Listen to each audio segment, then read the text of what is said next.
शङ्करांश भूम शङ्करार्यपीठसद्गुरून् शुद्धसत्त्वभासुरान् सुवर्त्मनीतभूसुरान् सर्वभूतसौख्यदान् क्षमाकरान् यतीश्वरान्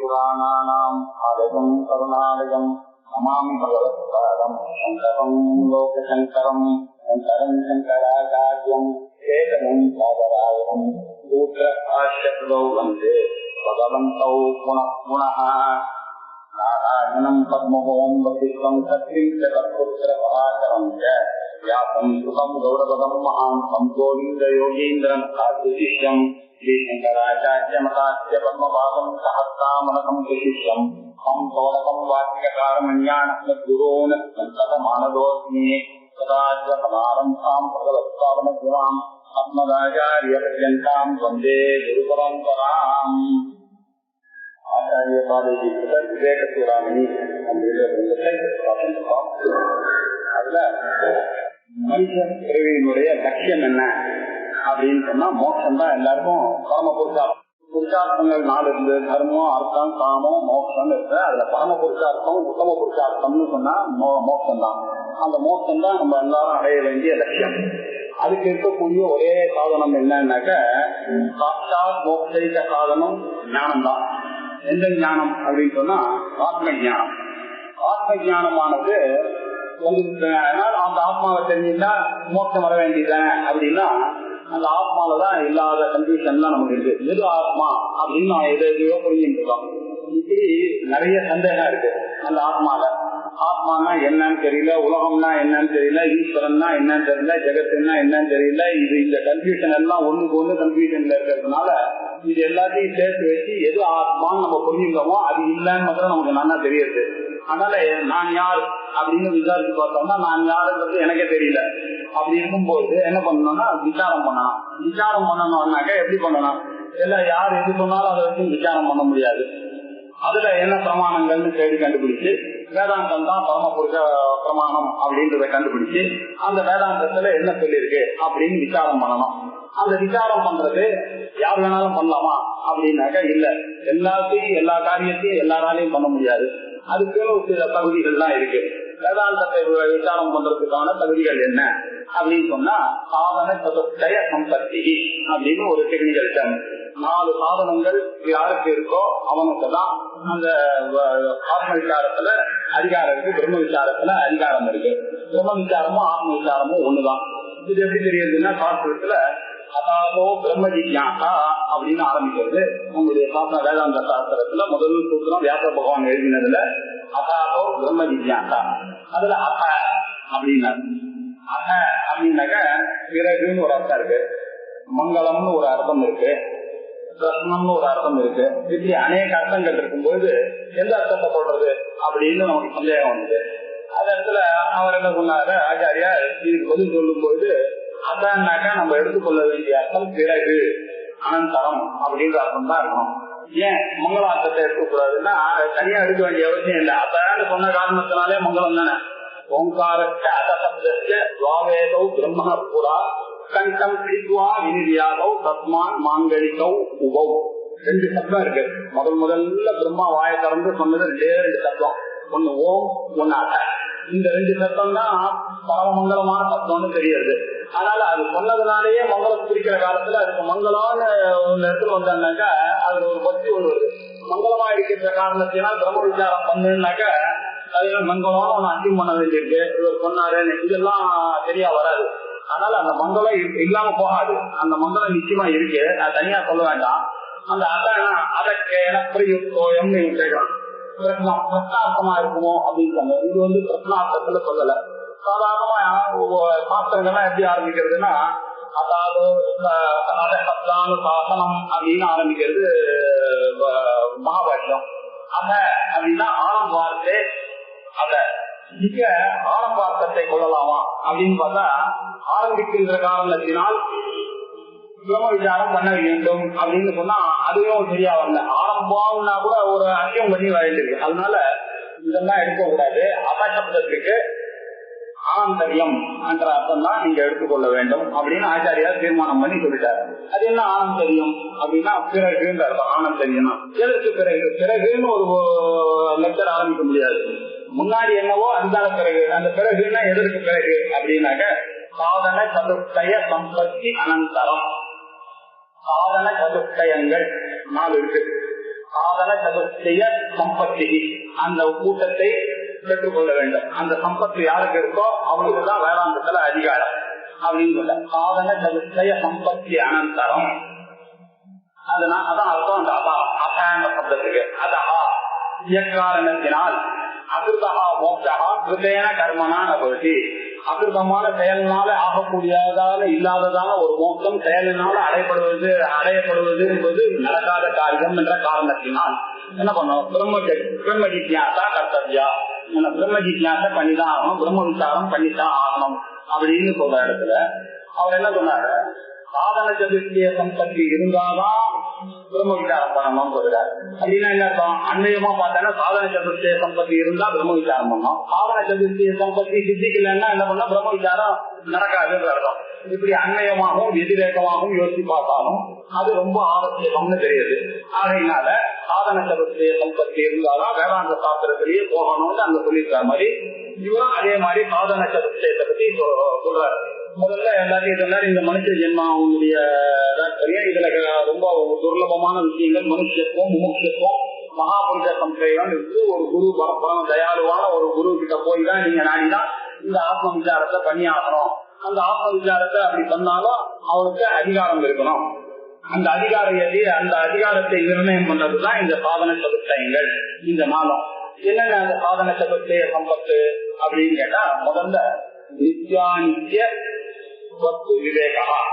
நித்தியம் வஸ்து ஏகம் பிரம்மா சத்யதிரித்தம் சர்வம் அனித்யம் அப்படின்ற ஒரு நாளைக்கு முதல்ல விவேகம் இருக்கணும். யாருக்கு புத்தி சக்தி இருக்கோ அவன் தான் விவேச்சனம் பண்ணுவான். விவேச்சனம் பண்ணுவான்னாக்க பகுத்து அறியணும். எதை பகுத்து அறியணும்? இந்த உலகத்துல நம்ம யாரு, இந்த உலகம் என்னது, இந்த கடவுள் யாரு, இப்படின்னு தான் நம்ம தெரிஞ்சுக்கிறவன் யாரோ அவன் தான் விசாரசீலன். அவன் என்ன விசாரம் பண்றான்? விவேகத்தினால விசாரம் பண்றான்.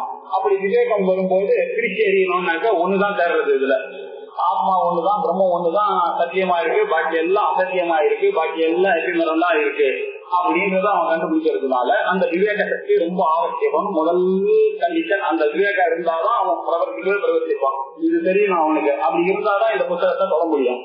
2வது கண்டிஷன் அமுத்திர அர்த்த பல போக விராகா. இந்த ஊர்லயோ இந்த மனித ஜீவிதத்திலயோ இல்ல அமுத்திர லோகத்துல, அமுத்திரனாக்க சொர்க்காதி லோகங்களிலேயோ அதை அனுபவிக்க வேண்டும், அந்த அர்த்தத்தை அனுபவிக்க வேண்டும் என்ற பலத்துல ஆசை இருக்கிறவனுக்கு அது மேல ஒரு வைராக்கியம் வரணும். அது வேண்டாம் எனக்கூடியதான ஒரு எண்ணம் யாருக்கு வருதோ அவன். இது 2வது கண்டிஷன் போட்ட. முதல் கண்டிஷன் நித்திய அனித்திய வஸ்து விவேகா, இகாமுத்திரார்த்த பல போக விராகா. அதுக்கப்புறம் சமாதி சக்க சம்பத்தி. அதுல சமாதி சக்க சம்பத்தி அப்படின்னா சமா சமோ உபரதி சமாதானம் அப்படின்னு அந்த 3வதுல ஒரு 6 கண்டிஷன். முதல்ல நித்யானித்திய விவேகா, அதுக்கப்புறம் இகாமுத்திரார்த்த பல போக விராகா, 3வதுல சமாதி சக்க சம்பத்தி. அது என்ன சத்துவம்? சத்துவம்னா 6. அது என்ன சத்துவம்னா சமோ சமோ உபரதி விதிச்சா சிரத்தா சமாதானம் அப்படின்னு அதை சொல்லணும். அதுக்கப்புறம் முமுட்சத்துவம், மோட்சத்துல ஒரு தீவிரமான ஒரு இச்சை இவனுக்கு இருக்கணும். ஆமா, இன்னொரு தடவை இந்த அம்மாவுடைய வயிற்றுக்குள்ள நான் பிறக்கக்கூடாது, இந்த பிறவி பெருங்கடலை நீந்தித்தான் ஆக வேண்டும் அப்படின்னு யார் யார் நினைக்கிறாங்க. இந்த 4 கண்டிஷனும் யாருக்கு இருக்கோ அவன் இதுக்கு அதிகாரி. இந்த 4 கண்டிஷனை எப்படி வரும் அப்படின்னா, இந்த 4 கண்டிஷன் ஆவாரமா பீஜமா இருக்கிறவன் தான் இந்த சாஸ்திரத்துக்கு வருவான், இந்த புத்தகத்தையே சொல்லுவான்றது ஒட்டியா நம்ம ஒத்துண்டா கூட இது இல்லைன்னா இது படிக்க அந்த அதிகாரிக்கும் தானா அவனுக்கு வளருது. எல்லாமே ஏன்னா காம்ப்ளிமெண்டரியா இருக்கு. யாருக்கு விவேகம் இருக்கோ அவருக்கு தான் வைராக்கியம் வர போகுது, யாருக்கு வைராக்கியம் இருக்கோ அவனுக்கு தான் மைண்ட் கண்ட்ரோல் ஆக போகுது, யாருக்கு மைண்ட் கண்ட்ரோலா இருக்கோ அவன் தான் இந்திரியத்தை கண்ட்ரோல் பண்ண போறான். இந்திரியன் கண்ட்ரோல் யாரு பண்றானோ அவனுக்கு தான் பொறுத்து கொள்ளக்கூடிய தன்மை வருது, எல்லாத்துக்கு இருந்து விலகி இருக்கக்கூடிய உபரதி வருது. இப்படி எல்லாம் இருந்து அவனுக்கு அதுக்கப்புறம் தான் இந்த சாஸ்திரத்துல சொன்னதை வச்சுதான் இவன் வந்ததுனால அதுல அத்தியந்தமான ஒரு சிறந்த வருது. அந்த அத்தியந்தமான சிறந்த வந்தோடனே இந்த விசாரத்தினுடைய தீர்வு என்ன அப்படின்றதுல அவன் கான்சென்ட்ரேட்டடா சமாதானமா அதுல இருக்கான். அவனால என்ன ஆகுது, அவன் மோட்சத்துல அவருக்கு இதெல்லாம் ஆசை இருக்கிறதுனாலதான் இந்த ஒரு எல்லாம் ஒண்ணு காம்ப்ளிமெண்டரியாவே இருக்கு. இப்படி இந்த 4 சாதனங்களை யார் ஒருவர் செய்கிறானோ அவன் தான் அதிகாரி ஆகிறான் அந்த சாஸ்திரத்தை படிப்பதற்கு. அப்படின்னு அந்த சாஸ்திரத்தை ஆத்ம விசாரம் பண்றதுனாலதான் இவனுக்கு ஆத்ம ஞானம் ஏற்படும். அந்த ஆத்ம ஞானம் ஏற்பட்டாதான் முக்தி. முக்தி தான் பரம தாத்பரியம், லட்சியம் அப்படின்னு சொல்லியிருக்காரு. இது வரைக்கும் இதுதான் பார்த்துருக்கோம். இதுல இந்த சாதன சதுஷ்டய சம்பத்திய அவர் சொல்ல போறாரு. நான் சொன்னேன், நான் விவேகா உத்தராத்த பலபோக விராகா சமாதி சட்ட சம்பத்தி முக்கியத்துவம்.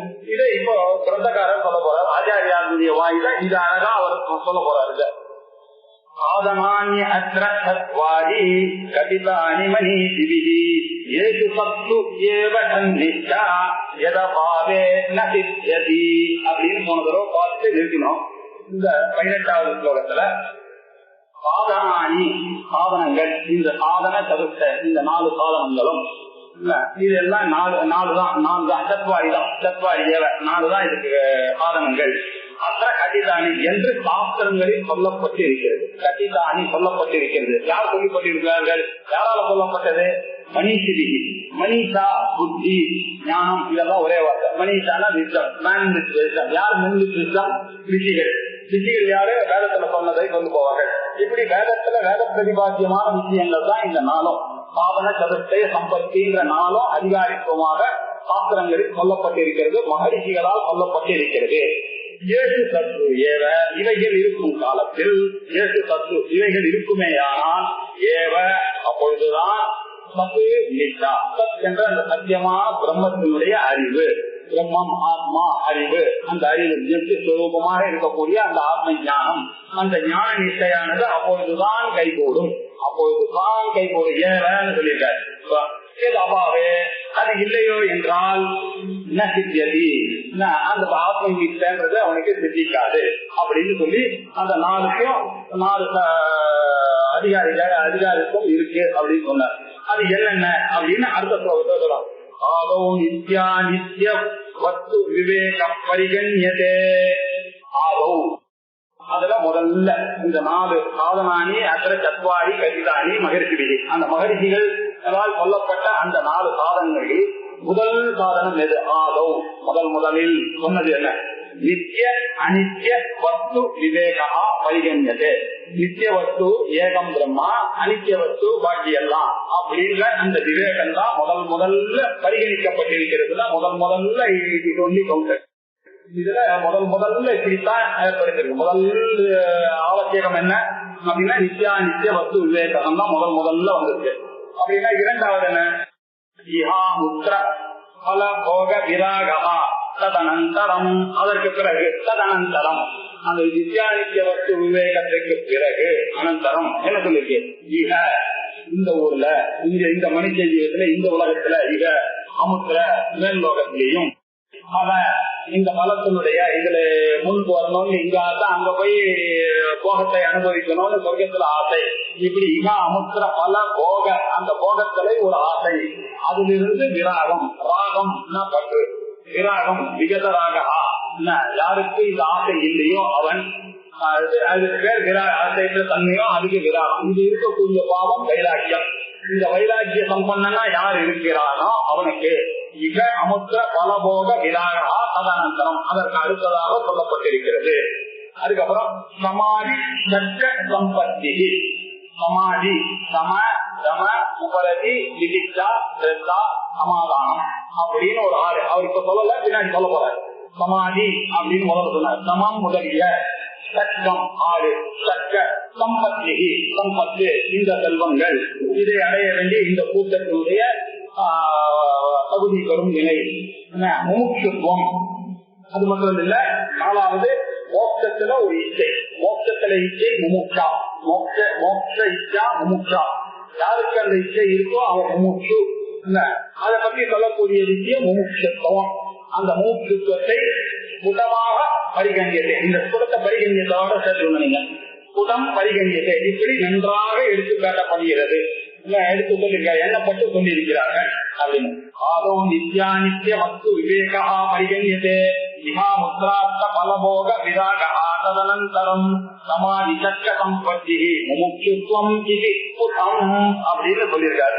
இதுல முதல்ல நித்யா நித்திய வஸ்து விவேகாவை சொல்லணும். அதுக்கப்புறம் இஹாமுத்ரார்த்த பலபோக விராகாவை சொல்லணும். சமாதி சக்க சம்பத்தியை சொல்லணும். முமுட்சுத்வம் சொல்லணும்ன்றது முதல்ல பிரதிக்க பண்ணிட்டாரு. இப்போ ஒவ்வொன்னா சொல்ல போற. பிரம்ம சத்யம் ஜெகன் வித்யா நித்யேவம் ரூபா நிச்சயா ஓயம் நித்யா நித்ய வஸ்து விவேக சமுதாகிருதா. பிரம்ம சத்யம் ஜெகன் வித்யா நித்யா நித்திய வஸ்து விவேகம்னா என்ன? எது நித்தியமானது உலகத்துல அப்படின்னா ஒன்னே ஒண்ணுதான் நித்தியமானது. அதுதான் கடவுள், அதுதான் பிரம்மம், அதுதான் நித்தியம், அதுதான் சத்தியம். சத்தியம்னா என்ன அப்படின்னாக்க 3 காலத்திலயும் அழியாது. நேற்றுக்கு, இன்னைக்கு, நாளைக்கும் இதுதான் அது ஆபேட்சிக சத்தியம். இறந்த காலம், நிகழ்காலம், எதிர்காலம் 3 காலத்திலயும் அழியாதது ஏதாவது இருந்தது ஏன்னா அதுக்கு பேர் தான் எட்டாண்டம்னு பேரு இல்லையா? பாக்கி நம்ம சொல்ற பர்மனன்ட் ஜாப் எல்லாம் நம்ம ஆபேட்சிகமான பர்மனன்ட்டா சொல்லிட்டு இருக்கோம். ஜாப் பர்மனன்டானாக்கா ஆமாம் அந்த காலத்துல ஏன்னா மிஞ்சி போச்சுன்னா 35 வருஷம் அவ்வளவுதான் இன்னைக்கு போய் பர்மனன்ட் ஜாப்னு சொன்னோம். பர்மனன்ட்னா என்ன அப்படின்னா காலத்தினால அழியாதது எதுவோ, கால அபாத்தியம் எதுவோ அதுதான் சத்தியம். சத்தியம்னா என்ன? 3 காலத்திலேயும் அழியாத இருக்கிறது. பகவானவர் 3 காலத்திலேயே அழிய மாட்டார். இந்த உலகம் இருந்தாலும் அவர் இருப்பார், உலகம் இருக்கும் போதும் அவர் இருக்கிறார், இந்த உலகம் அழிந்தாலும் அவர் இருப்பார். அப்படிதான் இருக்கு. இப்படி இருக்கக்கூடிய சுரூபத்துக்கு பேர் தான் பிரம்மா அப்படின்னு. அந்த பிரம்மமானது சத்தியமாக இருக்கிறது. இந்த ஜெகத்தானது மித்யா. மித்யான்னா என்ன அர்த்தம்? பொய். பொய்னா என்ன அர்த்தம்? இல்லாத அர்த்தம் இல்ல, அபத்தம் அர்த்தம். பொய்னாக்க தோணுகிறது ஆனால் உண்மை இல்லை அப்படி இருக்கிற விஷயத்துக்கு தான் பொய் இருக்கிறது. மித்யா ஜெகத்து மித்யா நிச்சயம் ரூபா. இப்படிப்பட்ட இந்தவாறு எந்த வடிவாக இருக்கக்கூடியது நிச்சயா விதமான நிச்சயமான விசேஷமான புத்தி எதுவோ அப்படிப்பட்ட அந்த அறிவு அயம் நித்யா நித்திய வஸ்து. அதுதான் இந்த நித்யா நித்திய வஸ்து விவேகா என்று சமுதாகத்தா தெளிவாக உதாரணத்துடன் சொல்லப்பட்டது. சம் உதாரணா நன்றாக எடுத்து காட்டப்பட்டுள்ளது சாஸ்திரத்துல. இப்போ இதுல கொஞ்சம் விசாரம் பண்ண வேண்டியது. பிரம்ம சத்தியம் ஜெகன் வித்யா. பிரம்மமும் சத்தியமா இருந்துட்டு போட்டோம், ஜெகத்தும் சத்தியமா இருந்துட்டு போட்டோமே அப்படின்னு ஒரு சந்தேகம் வரும். 2 சத்தியம் இருந்ததுன்னா இது உண்மையானது ஒன்னாதான் இருக்கணும். ரெண்டு ட்ரூத் இருக்க முடியாது. Truth has to be one. அதனால அது ட்ரூத்தா இருந்ததுன்னா இது அன்ட்ரூத். அப்படிதான் நம்ம புரிஞ்சாகணும். இது எப்படி இருக்கு அப்படின்னு சொல்லி பார்த்தா நம்ம உலகத்துல இருக்கக்கூடிய விஷயங்கள் எல்லாம் இவர் எப்படி அந்த மாதிரி சொல்ல முடியும்? சத்தியம் இல்லைங்க. உலகம் சத்தியமா தானே இருக்கு. நம்ம பார்க்கும்போது சத்தியமா தோன்றது. ஆகாசத்துக்கு அழிவு இருக்குமானே? இந்த உலகம் போயிட்டு இன்னொரு தடவை ஒரு உலகம் வந்தது ஆனா கூட இந்த ஆகாசத்துக்குள்ளதான் அது வரணும். எப்படி அநேகமான சந்தேகங்கள் நமக்கு வருது. அப்ப கொஞ்சம் விசாரம் பண்ணி பார்க்க வேண்டியது. எப்படி இந்த உலகத்தை போய் பொய்யன்னு சொல்லலாம் அப்படின்னு சொன்னா நம்மளுடைய நாளைக்கு இப்ப யோசிச்சு பார்க்கணும்.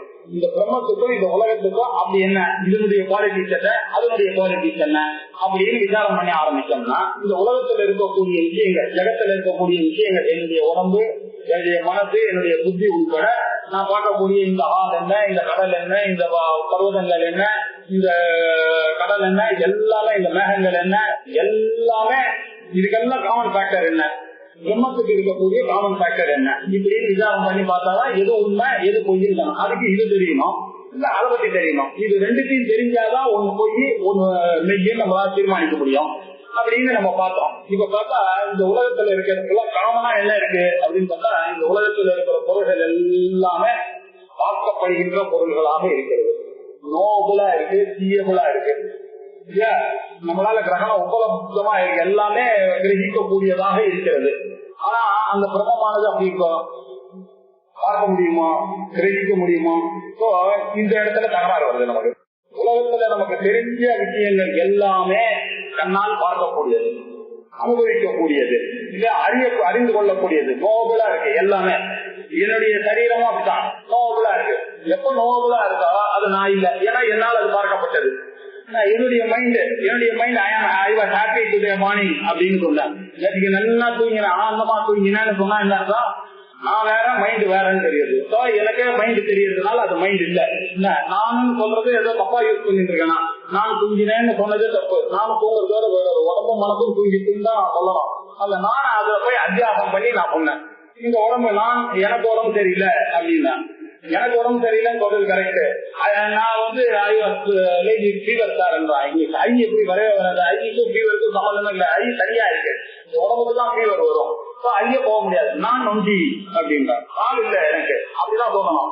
நான் நொண்டின்னா என்ன அர்த்தம்? அந்த நானை வந்து தப்பா பிரயோகம் பண்ணிட்டேன். அத நான் வந்து இந்த உடம்போட ஐடென்டிஃபை பண்ணிட்டு நான் நொண்டி அப்படின்னு சொல்லிட்டேன். நான் குருடு, எனக்கு கண்ணு தெரியாதுன்னு சொல்லணும். நான் குருடு அப்படின்னு சொன்னேன். இது எப்படி தெரியாதுன்னா, நான் நொண்டி அவன் காலில் டாக்டர் கிட்ட போறான்.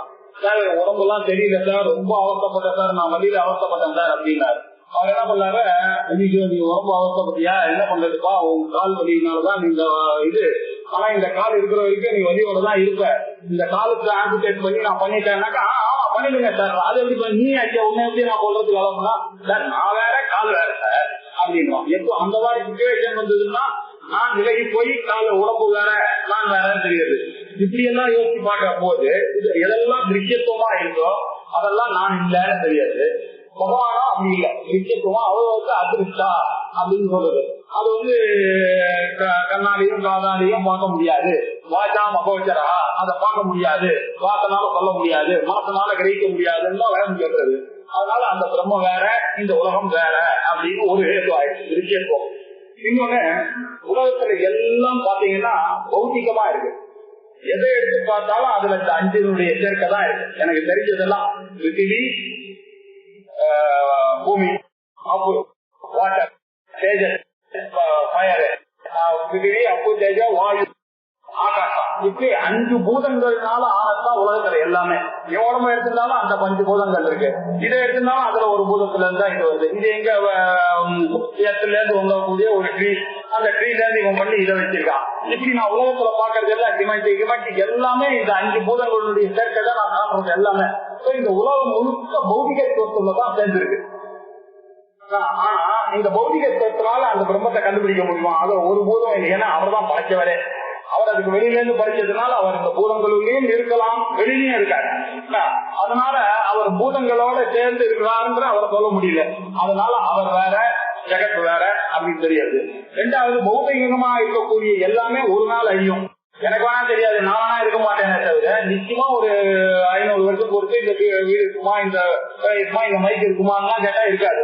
இப்படி பார்த்தானாக்க எல்லாமே நான் எட்டர்னல் தான் நமக்கு தெரிஞ்சதெல்லாம். இந்த ஊர் எப்படி இருந்தது ஒரு 200 வருஷம் முன்னாடி வெறும் சோலையா தான் இருந்தது. இன்னைக்கு எல்லாமே பிளாட்டா இருக்கு. நாளைக்கு என்ன ஆகும் தெரியாது 500 வருஷம் பொறுத்து. இப்படி நமக்கு தெரிஞ்சது எல்லாம் எபிமரல்ல தான் இருக்கு. ஆகையினால திரவியத்துவம்ன்ற ஒரு இது பண்ணா அது வந்து நான் எட்டர்னல்ன்றது தெரியாது. பௌதிகத்துவம்னு அப்படி யோசிச்சு பார்த்தா அதுவும் நான் எட்டானிட்டி நல்லா தெரியாது, நம்ம புத்திக்கே நல்லா தெரியாது. அப்புறம் எல்லாத்துலயும் ஒரு குணம் இருக்கு. எல்லாத்துக்கும் ஒரு குணத்தோட இது வந்தா அதுல காத்து வர்றதுன்ற ஒரு குணம் இருக்கு. கணக்கு எல்லாம் ஒரு குணத்துடன் கூடிய இருக்கு. இதை எடுத்தானா இதுக்கு ஒரு யூசேஜ் இருக்கு, ஒரு குணம் இருக்கு. எல்லாத்துக்கும் ஒரு குணம். என்னுடைய தொண்டான்னு எடுத்துட்டாலும் ஒரு குணம் இருக்கு, பேசுறதுக்கு தான் முடியும், அது கேட்க முடியாது. காதுன்னு எடுத்துட்டானா காதுக்கு கேட்கற குணம் தான் இருக்கு, பேசுற குணம் கிடையாது. ஃப்ரிட்ஜுன்னு எடுத்துட்டானாக்கா அதுக்கு கூல் பண்ற குணம் தான் இருக்கே தவிர அதுக்கு லைட் கொடுக்குற குணம் இல்லை அதுக்கு.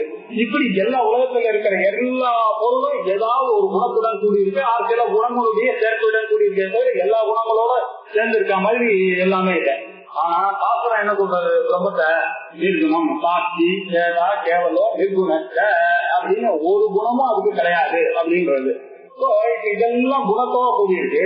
அவ்வளவு குணத்தோட கூடியவர் குணத்துடன் கூடி இருக்கிற பொருள் எல்லாமே எப்படி இருக்கு, எல்லாமே இருக்கு, ஒரு நாள் அழியக்கூடியதான் இருக்கு.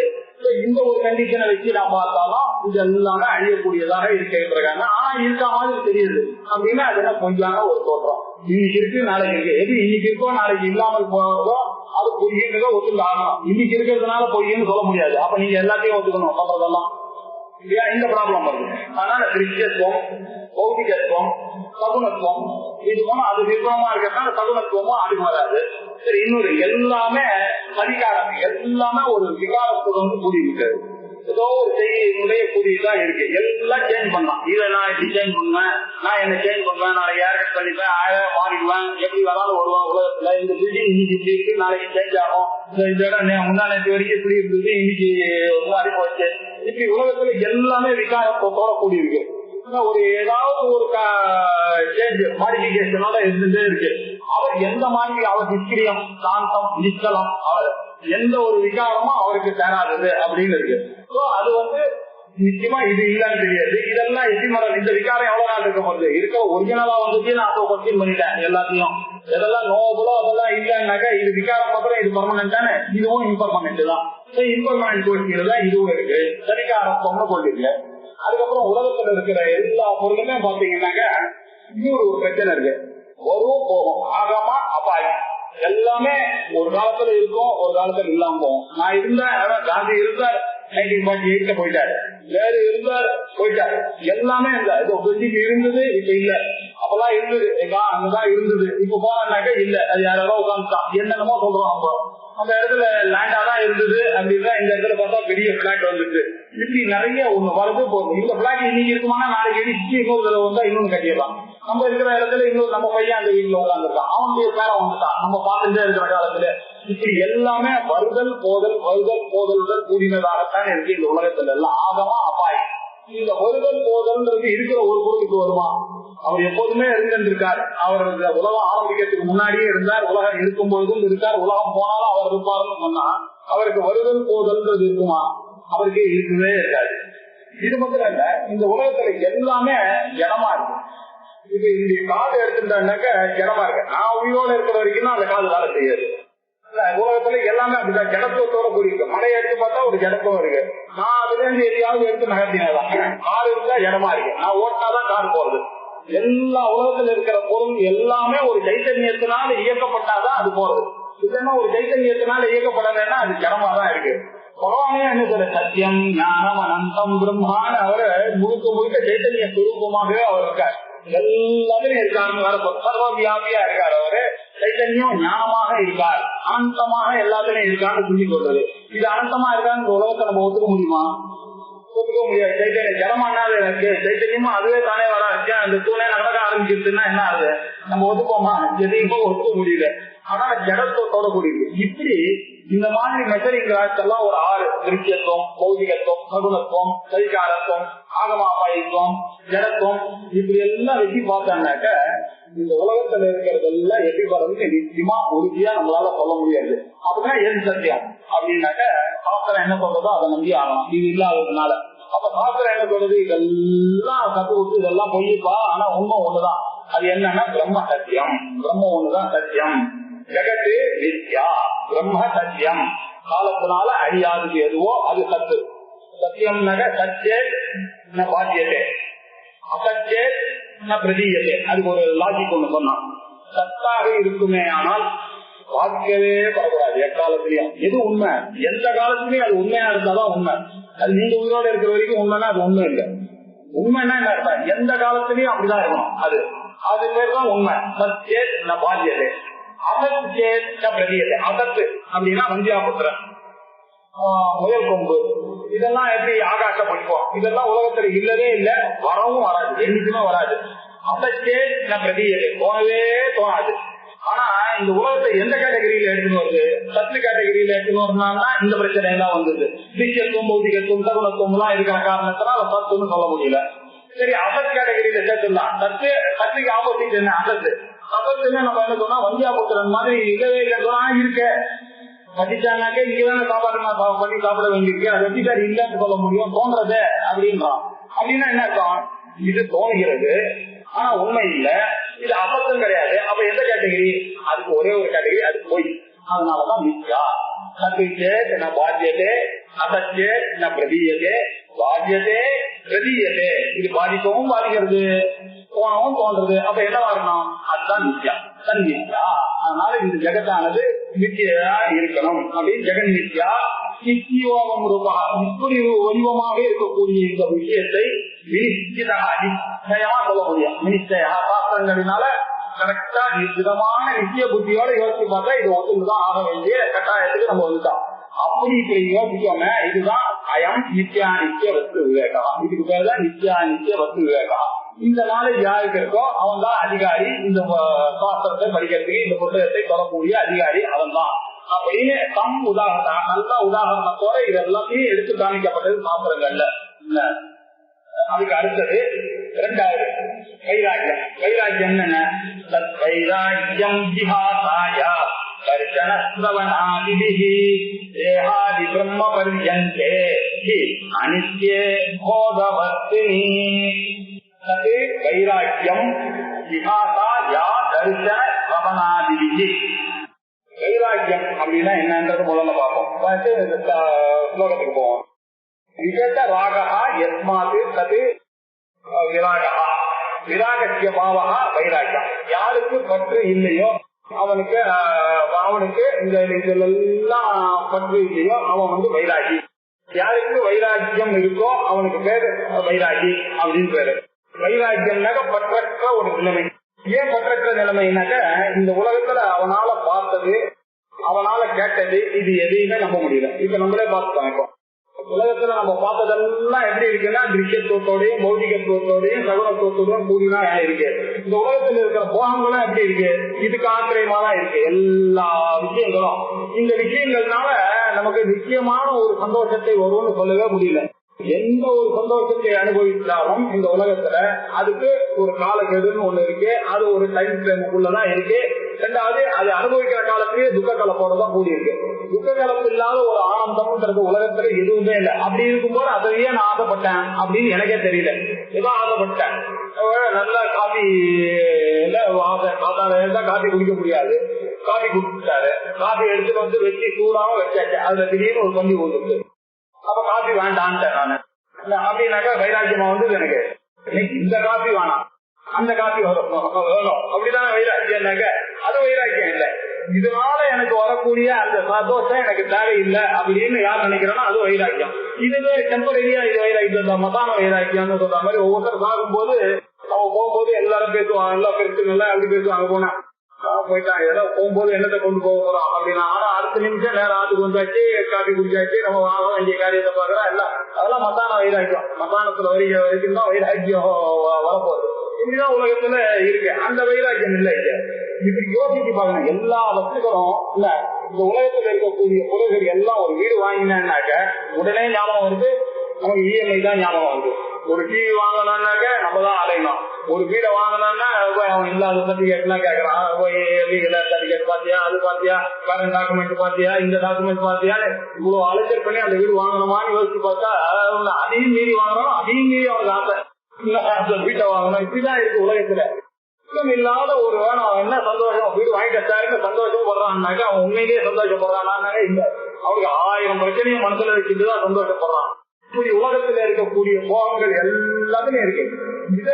இந்த விஷயம் தெரிஞ்சு ஞானியானவர் எப்படி பாக்குறாருன்னா இந்த உலகத்துல இருக்கிற விஷயங்கள் எல்லாத்துலயும் தோஷத்தை பார்க்கணும். அதுதான் நம்மளுடைய வேளாண் கத்து கொடுக்குறது. எந்த பொருளை பார்த்தாலும் அதுல தோஷத்தை பார்க்க ஆரம்பிக்கணும்னு வச்சுங்க.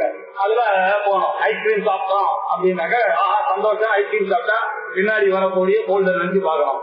இந்த மாதிரி கொஞ்சம் நேரம் இது இன்னும் கொண்டு ஆத்மால விடுவோம் அப்படின்ற பயம் பார்க்க ஆரம்பிச்சாதான் கொஞ்சம் கொஞ்சமா வைராக்கியம் வரும். அது எப்படி வைராக்கியம் வரும் அப்படின்னாக்க சஞ்சலம் மனக்கிருஷ்டான்னு கேட்போம். வைராக்கியான கிருஷ்ண ஆச்சாரியார் கிருஷ்ண பரமாத்மா அது பதில் சொன்னார். அது கொஞ்சம் கொஞ்சமா பிராக்டிஸ் பண்ணி தான் வரும். அவ்வளோ ஓவர் நைட்ல அது வர விஷயம் இல்லை.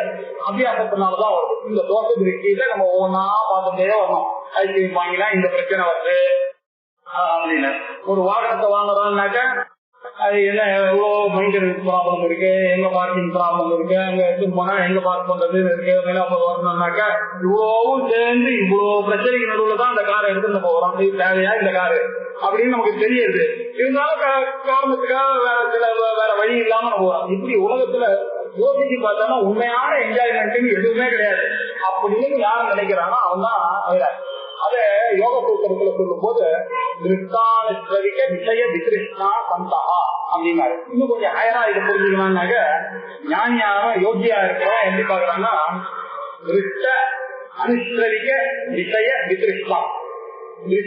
பார்க்கக்கூடிய பொருள் என்ன அப்படின்னு சொல்லும் போது வியாச பாஷ்யத்துல அவர் எழுதுறாரு, சந்தன வனிதாதி போகங்கள். எல்லாருக்கும் மாலையில போய் ஆசை. மாலை போட்டான்னாக்கா ஒரு சந்தோஷம். எல்லா அரசியல்வாதிகளும் மாலை போடணும், ஒரு சால் போட்டான்னாக்கா அதை போய் ஒரு ஆசையா இருக்கு. அந்த காலத்திலேயே யோக சூத்திரத்திலேயே இதெல்லாம் கண்டுபிடிச்சிருக்காங்க. யாருக்கு மாலை போடுறோம்னா அவன் போய் இதுக்கு அனாவசியமா போறான். சந்தனம் கொடுத்தாருன்னு வச்சுங்க, அதுல ஒரு சந்தோஷம். உலக ஆனவன வனிதா இந்த பெண்கள் மேல இருக்கக்கூடிய மோகங்கள், இதுலதான் யாருக்கு ஆசையற்று இருக்கிறானோ அவன் தான் மனிதன் அப்படின்னு சொல்றது யோகி. அவனா இதுல ஆசை இருக்கக்கூடாது. கிருஷ்ண விஷயத்துல ஒரு ஆசையற்ற தன்மை. ஆணுக்கு விஷயம் சரி, இந்த கிருஷ்ண விஷயம் தான் இப்படி வேதத்தை படிக்கலாம்னா அது என்ன சொல்றது, நீ பண்ணாக்க இந்த யாகம் பண்ண, அந்த யாகம் பண்ண, இந்த யாகத்தை பண்ணாக்க உனக்கு அந்த இஷ்டி பண்ணா சொர்க்கத்துக்கு போலாம், அந்த லோகத்துக்கு போலாம், இந்த லோகத்துக்கு போலாம் அப்படின்னு சொன்னா அதுல ஆசை. ஏன் அங்க போலாம் அப்படின்னாக்கா அதுக்கு காரணம், அங்க போனா கிழத்தனன்றதே கிடையாது உனக்கு. அங்க போனாக்கா ரொம்ப ஊருக்கு திலோகமா தான் இருப்பா. அங்க இருக்கக்கூடிய காமதேவம் தப்பா நீங்க நினைச்சதெல்லாம் கொடுக்கும். இந்த மாதிரி பார்த்தீங்கன்னாக்கா நீங்க ஆத்துல தூங்கி எழுந்துக்கிற வரைக்கும் காட்டிக்காக சொன்னா நினைச்சா உடனே காமதேவன்ல இருந்து வரும். அப்படி என்ன ஆசை கொடுத்த உடனே இவன் அது மாதிரி நினைச்சிட்டு இருக்கான். அதுலயும் ஆசைக்கூடாது. ஆணைச்சரிக்கம், இது ஆணைச்சரிக்கம்னா வேதத்தினால தெரியப்பட்ட இந்த கருத்துக்களையும் ஜூட்டா புரிஞ்சுக்கணும். இதெல்லாம் நம்ம சௌகரியத்துக்காக போட்ட பிளான் பகவானால இப்படி படைச்சிருக்காரு, இதுல எல்லாம் மாட்டிக்க கூடாது அப்படின்னு தெரிஞ்சுட்டு வேதாந்தத்துக்கு வரா பாருங்க. இதுதான் விஷயம். அனுஷ்பதிக்க விஷயம். இந்த விஷய போகங்களை கிருஷ்ணா, கிருஷ்ணானாக ஒரு ஏக்கம் தாகம், அது இல்லாத ஒரு நிலை வைராக்கியம். இதுதான் வைராக்கியத்துக்கு லட்சணம் அப்படின்னு யோக சூத்திரத்திலேயே இந்த விஷயத்த சொல்லியிருக்காரு. வைராக்கியம் அப்படின்றதா அதுக்கு ஜிஹாசாவே பரவாயில்ல. ஜுகுப்துனா வெறுப்பு, வேண்டாத ஒரு வெறுப்பு, இந்த பொருள்கள் மேல ஒரு வெறுப்பு. இப்ப யோசிக்க ஆரம்பிச்ச உடனே அவனுக்கு எல்லா வெறுப்பும் அவனுக்கு வருது. ஆச்சாரியா சொல்லும் போது மூட ஜனீகி ஜனாகம கிருஷ்ணாம் அப்படின்னு சொல்லும் போது அவர் என்ன சொல்றாரு, இந்த திருஞானந்தர் சொல்றாரு, இந்த பையனுக்கு பேட்டா வாங்கி கொடுத்தான்னாக்க அந்த சின்ன குழந்தை பேட்டாவை ரசிச்சு குடிக்காதான்.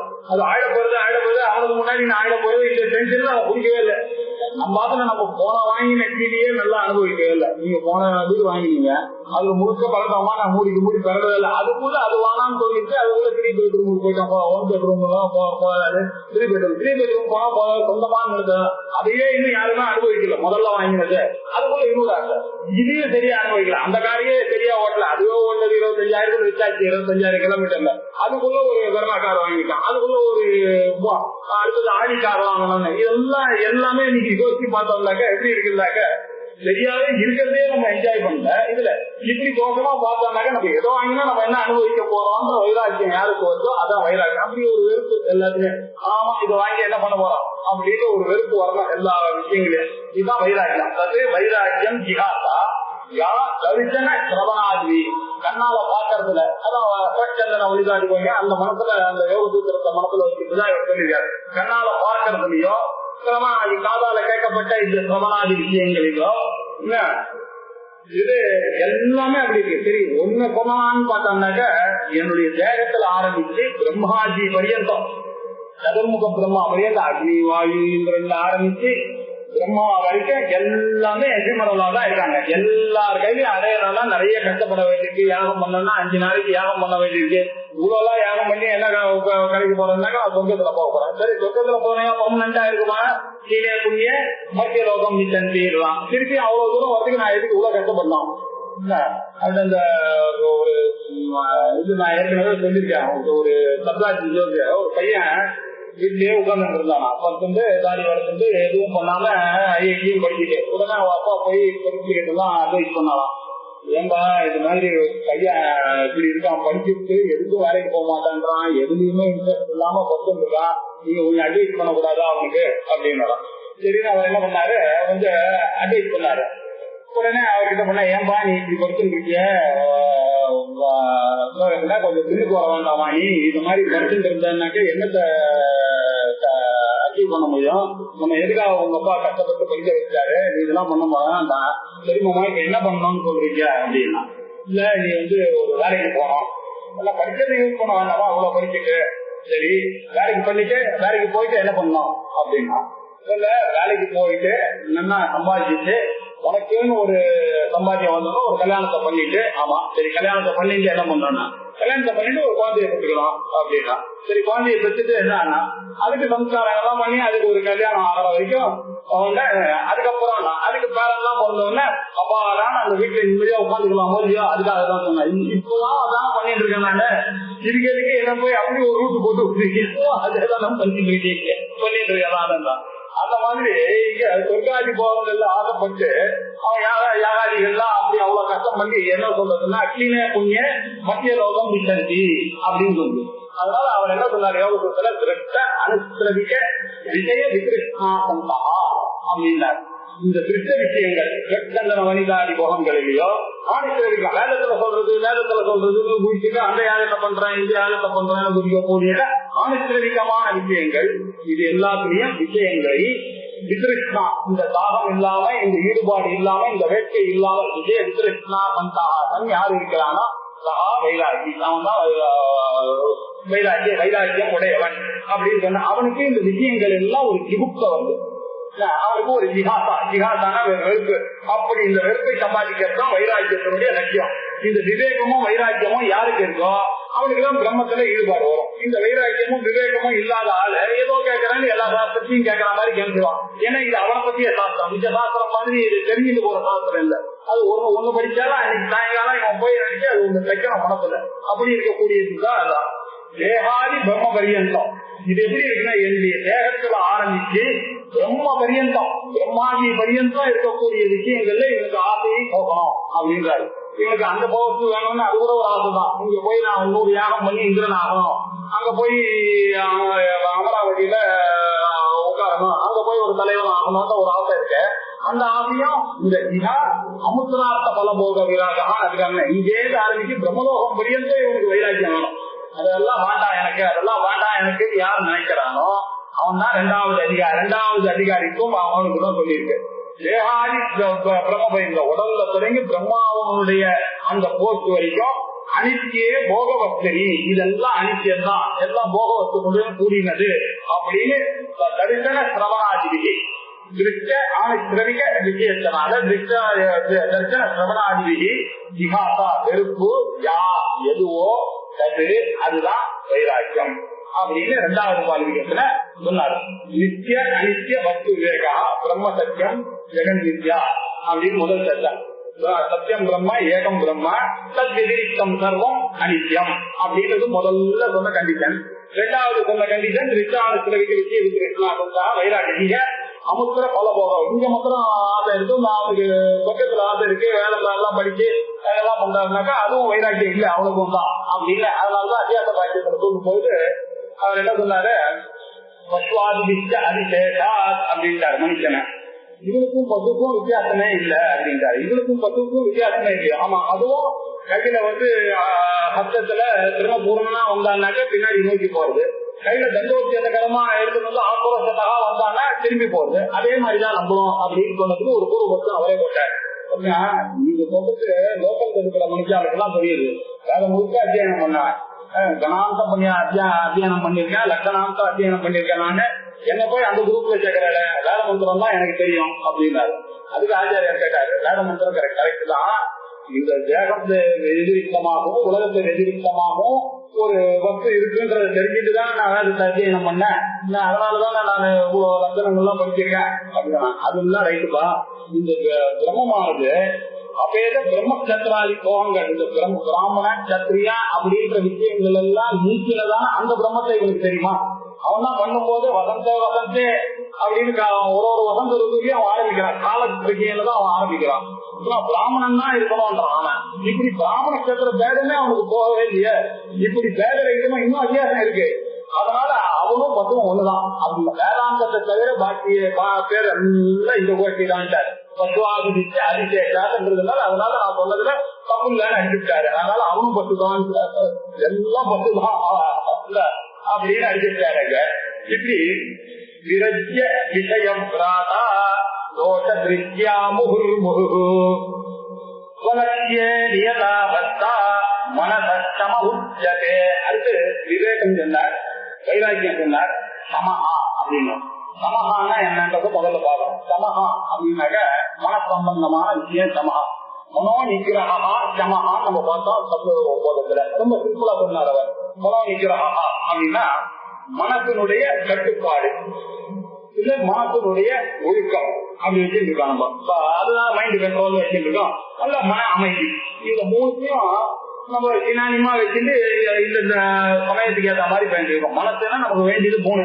ஒண்ணு அமைதியா இருக்கணும் இந்த மனசானது, இந்த மனசானது கட்டுப்பாடோட இருக்கணும், இந்த மனசானது நல்ல ஒழுக்கத்தோட இருக்கணும். இதுதான் இந்த மாதிரி ஒரு பிரச்சனை யாருக்கு இருக்கோ அவன் தான் மைண்ட கண்ட்ரோல் பண்ணவன்ற அர்த்தத்துல நம்ம சொல்லிட்டு இருக்கோம்.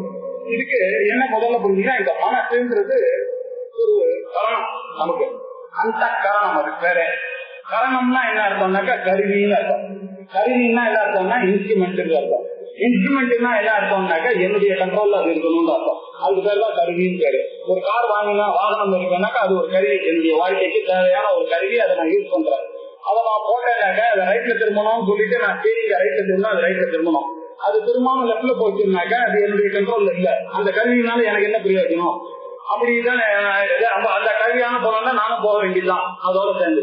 இப்படி கண்ட்ரோல் இல்லாம போகக்கூடிய கருவியாக ஒத்துக்க முடியாது. அப்படி இருக்கும்போது இந்த மனசு ஒரு கருவின்னு சொல்றது சாஸ்திரம் அந்த கரணம்னு சொல்றது.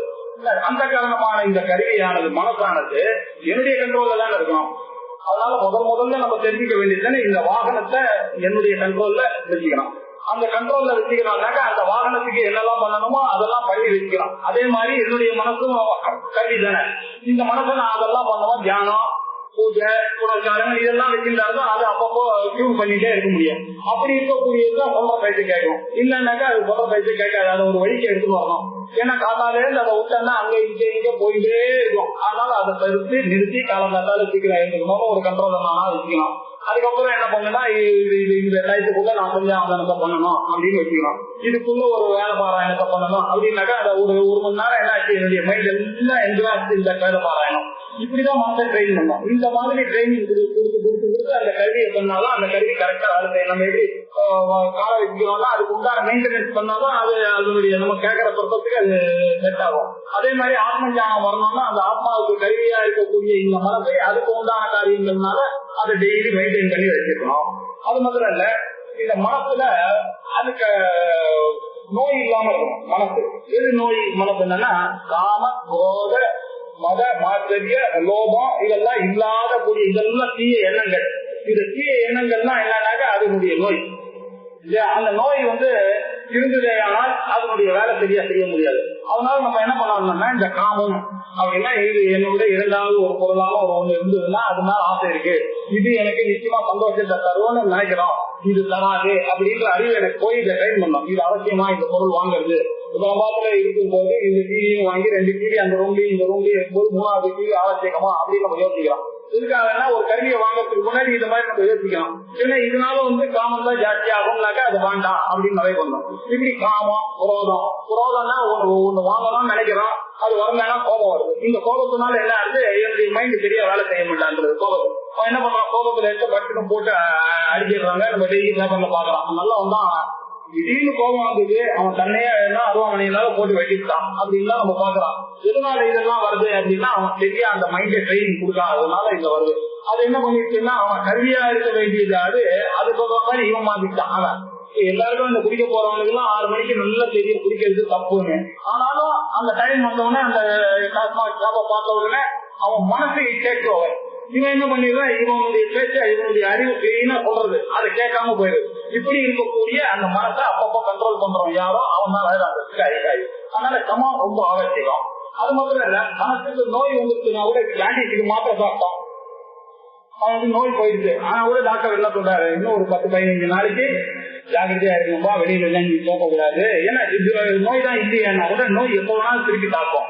அப்படின்னா நம்ம மனசை நம்ம கண்ட்ரோல் பண்றோம். நம்ம இதெல்லாம் பண்ணி வச்சா கூட கொஞ்சம் ஃப்ரீயா விட்டுட்டோம்னு வச்சுங்க, திருப்பி பழைய வாசனை போயிடும்.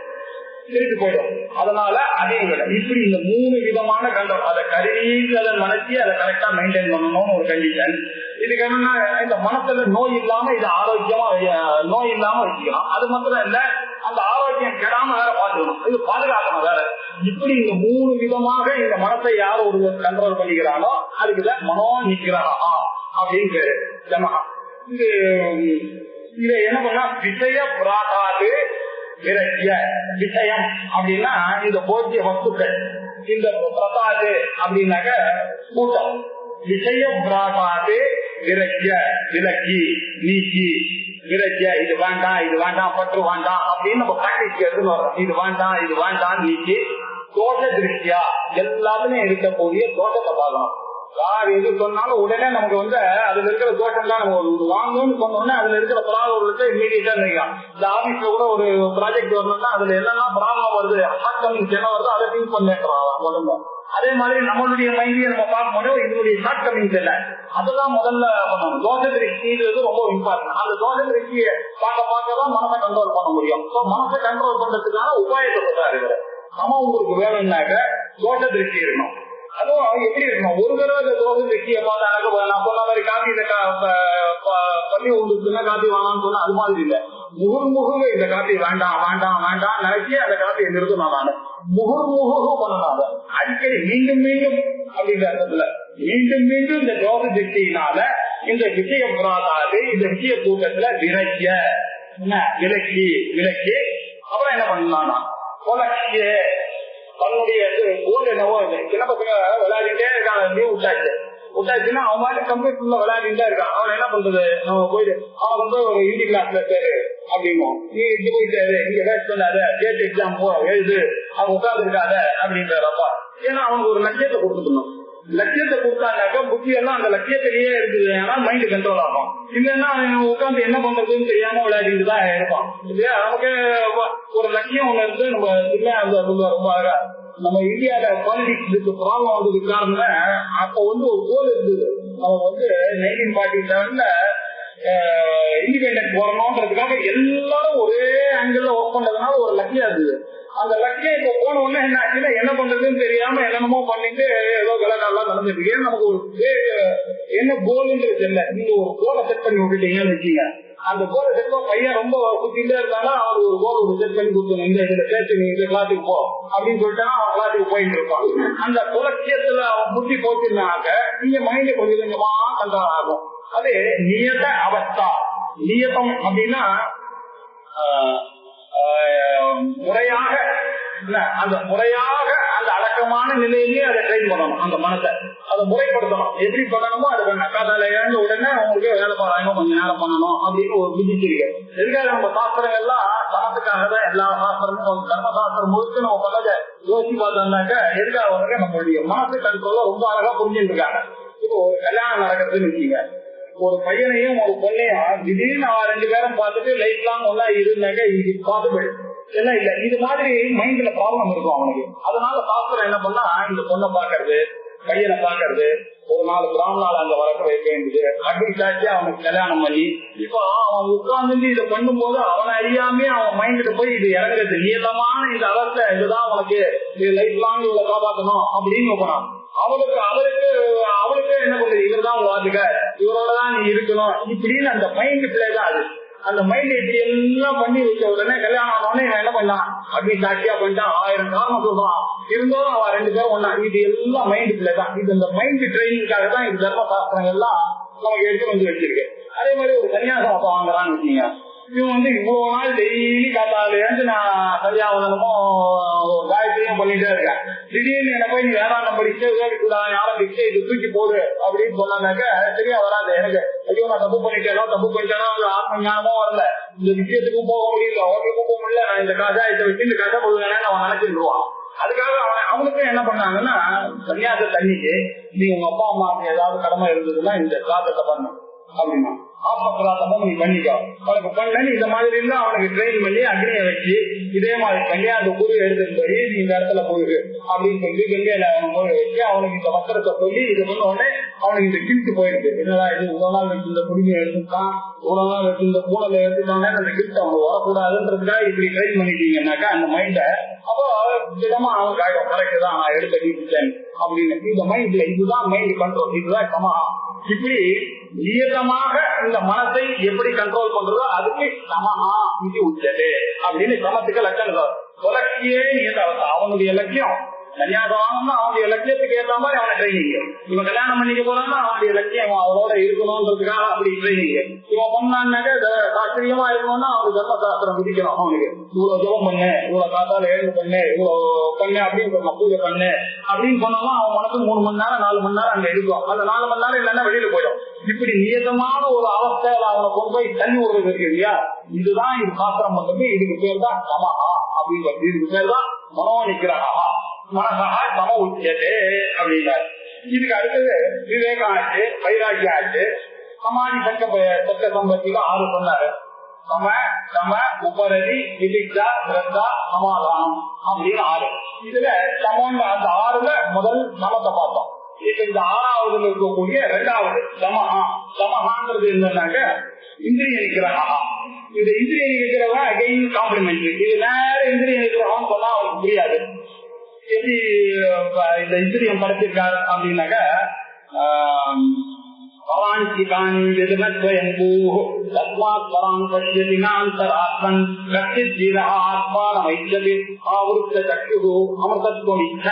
அப்படின்னு கட்டோபனிஷத்துல நச்சிகேதத்துக்கு யம தர்மர் எழுதினாரு. பராஞ்சி காணி பராக்கா படைச்சிருக்காரு.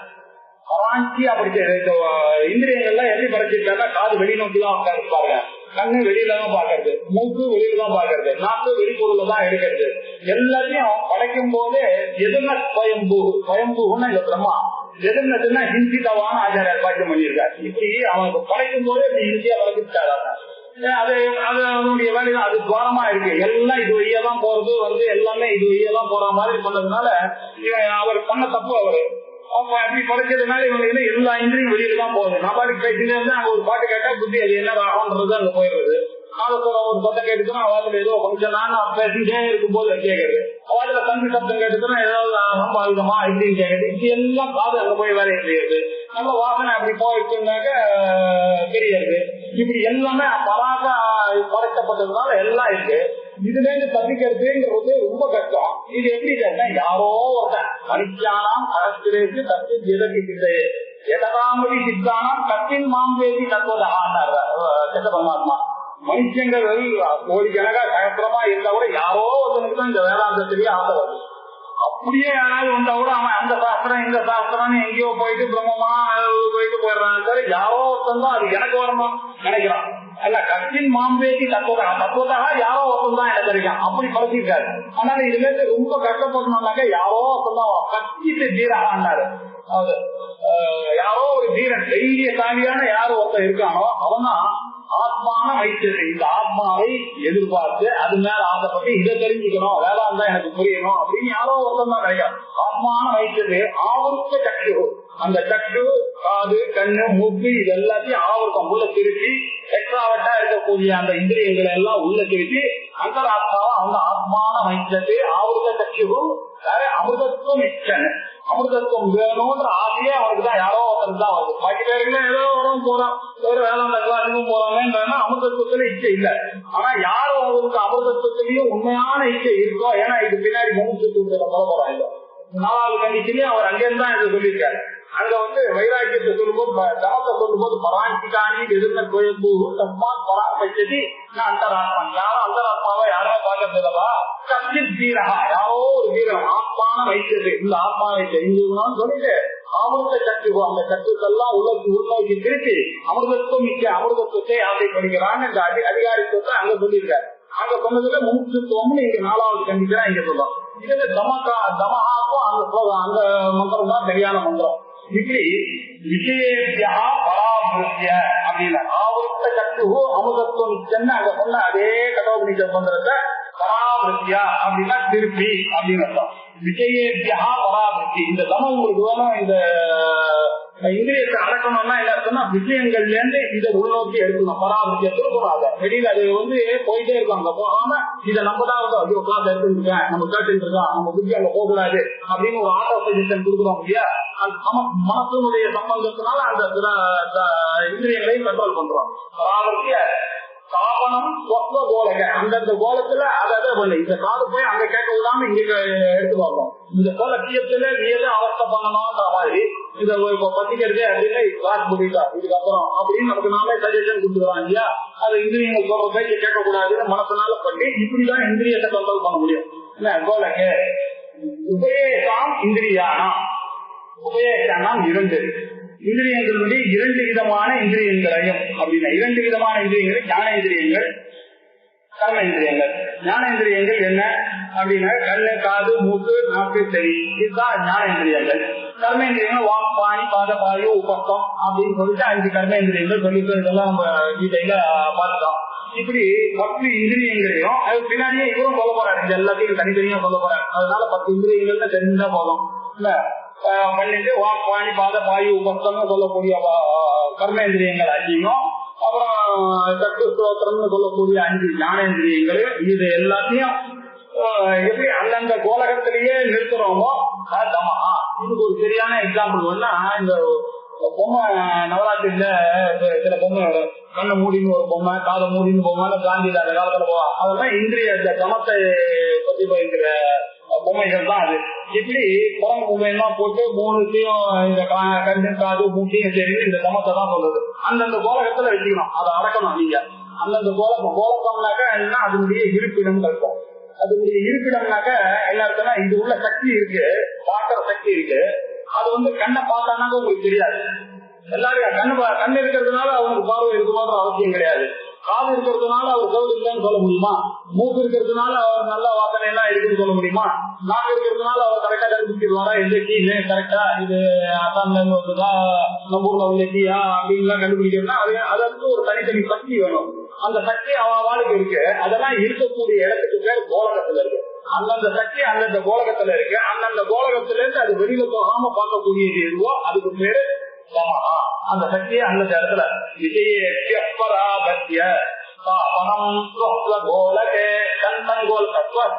தன் கோலகத்திலேயே சதி ஸ்தாபனம் பண்ணணும், அது இருக்க வைக்கணும். உபயேசாம் இந்திரியானாம், இந்த 2 விதமான இந்திரியங்களையும் கர்மேந்திரியங்கள் ஞானேந்திரியங்கள் என்று 2 வகையான இந்திரியங்களுடைய சந்தி விபக்தி இந்திரியானம் உடைய ஸ்தாபனம் இருக்க அந்தந்த இடத்துல அதை நிறுத்த வைக்கிறதுன்றதுதான் சமஹா. அப்படிப்பட்ட அதற்கு சமஹா இது பரிகீர்த்திதா, இப்படி கீர்த்தனம் செய்யப்பட்டிருக்கிறது, இப்படி கூறப்பட்டிருக்கிறது, இப்படி நன்றாக கூறப்பட்டிருக்கிறது. எங்க சாஸ்திரத்துல யாரால கூறப்பட்டிருக்கு? மணிஷிபியின் முன்னாடியே சொல்லுங்க, மகிழ்ச்சிகளால சொல்லப்பட்டிருக்கிறது. விஜய ஸ்தாபனம் போலவே உபயேசாமிந்திரியானாம் ததமப்பரிகீர்த்திதா அப்படின்னு சொன்னாரு. ஸ்தூல சரீரத்தை விட பிராணப்பட்டோம் இந்திரியம் இல்ல. ஸ்தூலத்துக்கும் இன்னும் கொஞ்சம் டீப்பர் சக்தி இல்லையா, அது கண்ணுக்கு தெரியாத சக்திகளாச்சு, அதனால அதை விட டீப்பர், அதனால கண்ணுக்கு தெரியாத சக்தி. இது இந்திரியங்கள் ஸ்தூலத்தை விட இன்னும் கொஞ்சம் சூக்ஷ்மம் இந்திரியங்கள். அதுக்கப்புறம் இப்ப இந்த மனத்தை ஒரு இடத்துல வச்சு ஸ்தாபனம் பண்ணிட்டோம், இந்திரியங்களை கண்ட்ரோல் பண்ணா, அது இருந்தா கூட இந்த விலகி ரொம்ப நாள் அதையே தொடர்ந்து நிக்கிறமே, அதுக்கு பேரு உபரதின்னு பேரு. இருந்தா போதுமே. இப்ப கண்ட்ரோல் 1 நிமிஷம் பண்ணாங்கன்னாக்கா அது திருப்பி கையை விட்டு போயிடும். அதை திருப்பி பண்ணா உபரதின்னு பேரு. இந்த உபரதின்றதுக்கு தத்துவபோதத்துல ஆச்சாரியார் என்ன சொன்னாரு, அதை சொல்லும் போது சுதர்ம அனுஷ்டானம் தான் உபரதி அப்படின்னு சொல்லியிருக்காரு. சுதர்மத்திலேயே இருக்கிறது. சுதர்மத்துல இருக்கிறது அப்படின்னாக்க இது 3ஆ புரியும். தொடர்ந்து அத முறையா அப்படியே இந்த கண்ட்ரோல பண்ணிட்டு இருக்கிறதுக்கு பேர் உபரதின்னு பேரு. இந்த கண்ட்ரோல் தான் நம்ம மைண்ட் கண்ட்ரோல் தான் அதை தொடர்ந்து பண்ணிட்டே இருக்கணும். தொடர்ந்து பண்ணும் போது என்ன பண்ணா அதுல அட்டாச் ஆகாம விலகியே நின்று பார்த்துட்டே இருக்கும். அதுக்கு பேரு தான் உபரதின்னு பேரு. உபரதினா அதுல ஈசிக்க கூடாது, ஈசிக்காம இருந்துட்டே இருக்கணும். அதுல எந்த ஒரு காரியம் எங்க இருந்தாலும் அதுல போய் ஓவரா நீங்க இன்வால்வ் பண்ணிட்டீங்கன்னு வச்சுக்க, நீங்க நம்ம லோகத்திலேயே பாக்குறோம், எங்க ஆபீஸ்லயும் சரி, எங்க ஒரு போட்டிக்கு போறீங்க, ஒரு இடத்துக்கு போறீங்க, ரொம்ப ஈஸிதான் வச்சுங்க, இவர் இன்வைட்டிங் ப்ராப்ளம் நீங்களே பண்ணுவீங்க, அதுக்கப்புறம் இந்த ப்ராப்ளம் தான் வரும். அதனால எந்த அளவுக்கு நம்ம போகணுமோ அந்த அளவுக்கு தான் போகணும். எந்த அளவுக்கு போகக்கூடாதோ அந்த அளவுக்கு இருந்தாதான் எங்கேயும் இந்த ஒரு ஆட்டிடியூட் இருக்கு பாருங்க. இது எல்லா உலகத்துல இருக்கிற எல்லா விஷயத்தையும் இதை கத்துக்கணும் அப்படின்றதுதான் இதுக்கு உபரதின்னு பேரு. உபரதினா எங்கேயும் ஈசிக்காம விலகி நின்று அதை என்ஜாய் பண்ணவும் தெரியுமா, அது கூட ரொம்பவும் அட்டாச்மெண்ட் இல்லாம தங்கக்கூடிய விஷயத்துக்கு பேரு உபரதி அப்படின்னு பேரு. எப்படி ஆச்சாரியார் சொல்ல போறான்னு பார்க்கலாம். பாக்கிய அனாலம்பனம் ஏஷோ உபரதி உத்தமா உபரதி அப்படின்னாக்க இந்த உத்தமமான உபரதிகி அப்படின்ற இந்த ஒரு அதிகாரித்துவமானது என்னன்னா வாக்கிய அனாலம்பனம். வெளி விஷயத்துல ஆலம்பனம்னாக்க பிடிப்புன்னு அர்த்தம். பஸ்ஸெல்லாம் மன பிடிச்சிருக்கிறாங்க ஒரு பிடிப்பு. நம்மளுடைய மனசுக்கு நிர்குணம் நிச்சலம் சாந்தம் நிரவத்தியம் நிரந்தரம்னா சொன்னா மனசு ஏற்க மாட்டேங்குது. அதனால என்ன பண்றோம், ஒரு ரூபமா நமக்கு ஒரு படம் தேவைப்படுறது. அந்த படத்துல சிவனை வச்சு அதுக்கு பூஜை பண்ணாக்க நம்ம மனசு ஒரு மணி நேரம் நிக்கிறது. அங்க சிவமந்திரத்தை சொல்லி அப்படி பண்ணாக்க நம்ம மனசு நிக்கிறது. ஏன் நிக்கிறதுன்னா ஒரு பிடிப்பு ஏற்பட்டு அந்த மனசுக்கு. இந்த ஒரு பிடிப்பு ரொம்ப அவசியம். அந்த பிடிப்பை எப்படி பிடிக்கணும்னா பிடிப்பும் இருக்கணும், அதை ரொம்பவும் பிடிக்காமே இருக்கணும். அப்படி இருந்தாலும் இல்லைன்னா அதுலயே அட்டாச்மெண்ட் வந்துடும், அடுத்த காரியத்துக்கு போக மாட்டான். இந்த காரியத்துக்குள்ள இது இருக்கணும் அப்படின்னு நமக்குள்ள ஒரு கண்ட்ரோலோட இருக்கணும். இப்படி வாக்கிய அனாலம்பனம் இருக்கே மனசனுடைய எண்ணங்கள்லாம் இப்படி எதையாவது ஒரு பிடிப்பை தேடிட்டே இருக்கும். அந்த பிடிப்பை தேடும் போது அதுல ஜாகிரதையா அதை பிடிக்கணும். அந்த இடத்த ரொம்ப அழிச்சிக்காம அதை பிடிக்கிறது இருக்க அந்த ஒரு நேக் ஹேண்ட்லிங் ஆஃப் டிப்ளமேசி இருக்கா, அதுக்கு பேர் தான் உபரதிகி அப்படிங்கிறது. இந்த உபரதிகி அதுதான் உத்தமான உபரதிகி. அடுத்தது உபரதிகி சொல்லிட்டாரு. அடுத்தது இன்னொரு ரொம்ப முக்கியமான ஒரு திதிஷ்டான்னு இருக்கு. இந்த திதிஷ்டான்றதுன்னா சகித்து கொள்ளும் தன்மான்றது ரொம்ப முக்கியம்.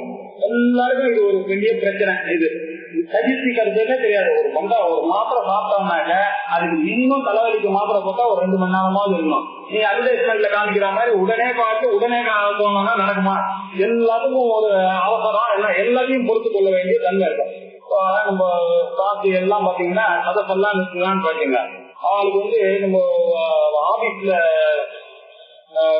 மீட்டிங்க்கு எல்லாம் வர வைச்சேன்னா அவளுக்கு இங்க பழக்கத்துக்கு அரேஞ்ச் பண்ணுவோம், லாட்ஜ் அரேஞ்ச் பண்ணுவோம், அதெல்லாம் பண்ணலாம். இங்க அத்வைத பண்டிதா எல்லாம் வந்தாங்கன்னாக்க மடத்துல இருக்கும், கும்பகோணம் மடத்துல எல்லாரும் அவெல்லாம் அங்க பத்திரிக்கை வந்து எல்லாரும் ஒரு அங்க ஒருத்தரத்தை போட்டுட்டு கையில வச்சுக்கணும். ஏன்னா இவெல்லாம் வேதாந்தம் படிச்சோம், இவாளுக்கு அந்த லக்ஸரியில எல்லாம் புத்தி போகக்கூடாதுன்றதுனால இவெல்லாம் அதெல்லாம் எதிர்பார்த்து அங்க வரல. ஆசிரத்தை சொல்றதுக்காக வந்திருக்காங்க. அங்கேயே கையை வச்சுட்டு படுத்துக்க வேண்டியதான். எல்லாரும் படுத்துக்க போறாங்க, அங்கேயே படுத்துக்கிறாங்க. எல்லாத்தையும் பொறுத்துக்க வேண்டியதான். எனக்கு வெயிலா இருக்கு சார், அதனால நான் கிளாஸுக்கு வர முடியாது, மழையா இருக்கு அதனால வர முடியாது இப்படின்னா சொன்னாக்க பொறுக்கிற தன்மை இல்ல. சீதோஷ்ண சுபதுக்காதி ஐஷ்ணுத்துவம் சிதிஷ்டா அப்படின்னு சொன்னார். சீதமா இருக்கு, உத்தமா இருக்கு இல்ல அப்படின்றதெல்லாம் சொன்னாலும் இவனுக்கு எல்லாம் வேதாந்தம் வராது. என்னன்னாக்கா அவனுக்கு எல்லாத்தையும் பொறுத்து கொள்றது. எதுவா இருந்தாலும் எந்த சந்தேகத்தையும் யாராத்துல போனா என்ன அப்படின்ற ஒரு எண்ணம் யாருக்கு வரும்னா இந்த வேதாந்த சாஸ்திரம் படிக்கிறவர்கள் எல்லாம் இம்பார்ட்டன்ட் குவாலிஃபிகேஷன் பண்ண முடியாது அப்படின்னாக்கா எங்க திதிக்க வரலான்னு அர்த்தம். வேதாந்தம் உள்ள இறங்கல, ஏதோ வேதாந்தம் படிக்க உள்ள இறங்கிட்டுன்னா எதை இருந்தாலும் பொறுத்து கொள்ளக்கூடிய ஒரு தன்மை வரணும். சீதம், உஷ்ணம், சுகம், துக்கம், வெற்றி, தோல்வி இது எல்லாத்தையும் சமமா பாவிக்கக்கூடிய தன்மை எதுக்கு இருக்கோ அதுக்கு பேர் திதிஷ்டா அப்படின்னு. திதிஷ்டான்னா முக்கியமான சகனம். சகனம்னா சகிப்புத்தன்மை. சகிப்புத்தன்மைன்னா எந்த துக்கங்கள் வந்தாலும் இப்ப இந்த விஷயங்கள்லாம் சமாந்தமா உபரதி எல்லாம் நமக்கு பழகணும்னாக்க நம்ம என்ன பண்றோம், இதுக்கு ஏதாவது மனுஷனா பிறந்திருக்கோம். மனுஷனா பிறந்தாலே என்ன சுக துக்கம் மிஸ்ரதான் மனுஷன் பிறந்திருக்கோம். இதனால துக்கம் இல்லாம எதுவுமே இருக்காது. இந்த துக்கத்துல இருந்து நான் மேலணும்னாக்க ஐ ஹேவ் டு ஆக்ட். நான் ஏதாவது ஆக்ட் பண்ணா அந்த துக்கம் வரதான் வரும். மேடம் அந்த துக்கம் வரணும்னு நான் பொறுத்துதான் ஆகணும். எனக்கு பலத்துல ஆசை வேணும்னாக்க என்ன காரியம் பண்றேன்னா அதுல ஒரு பொறுமைன்றது ரொம்ப ஆரோக்கியமான ஒண்ணு. அதுக்கு போய் இந்த காரணத்தை எல்லாம் காமிச்சு நான் பண்ணாக்க ஐயம் தெரிவித்தேன். அதனால என்னோட திதிஷ்டான்றது ரொம்ப முக்கியம். சர்வ துக்கானாம் சகனம். எந்த துக்கம் எல்லா துக்கத்திலையும் சகித்து கொள்ளக்கூடிய ஒரு தன்மை இருக்கணும். அது மாத்திரம் இருக்கா போதுமான ஒரு புதுசா ஒரு விஷயம் சொல்றாரு திதிக்காக அப்பிரதீகார பூர்வகம்.